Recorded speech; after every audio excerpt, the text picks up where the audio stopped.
New photos as evidence that China is running a surveillance operation on the United States out of Cuba. With us now is Congressman Carlos Jimenez, a Republican from Florida. He will be leading this hearing. Congressman, thanks so much for being with us. What is China up to here? Well, what we think they're doing is actually they're upgrading a lot of existing spy facilities in Cuba in order to spy on the United States. Cuba is only about 90 miles away from Florida. We have the largest aerial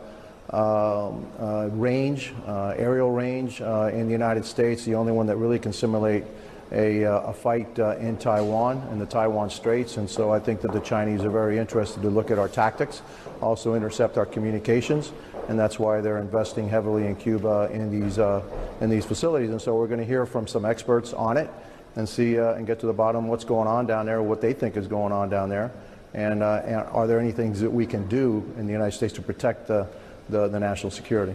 Yeah, these are basically listening posts, signals intelligence, as it were. You say you want to think about what the United States can do. What do you think a response should be?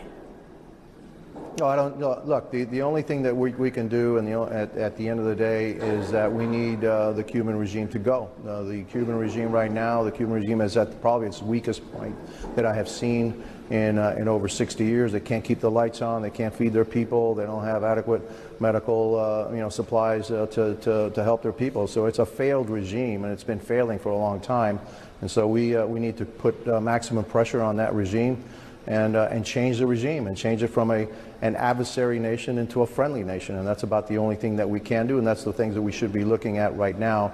How much pressure can we put on that regime, not only in Cuba but also in Venezuela? These are oppressive regimes that deny basic freedoms to their people, and it's time for a change. And you also consistently have been pressuring whichever administration is in power to be tough on China, given that China is upgrading, you believe, these listening posts in Cuba.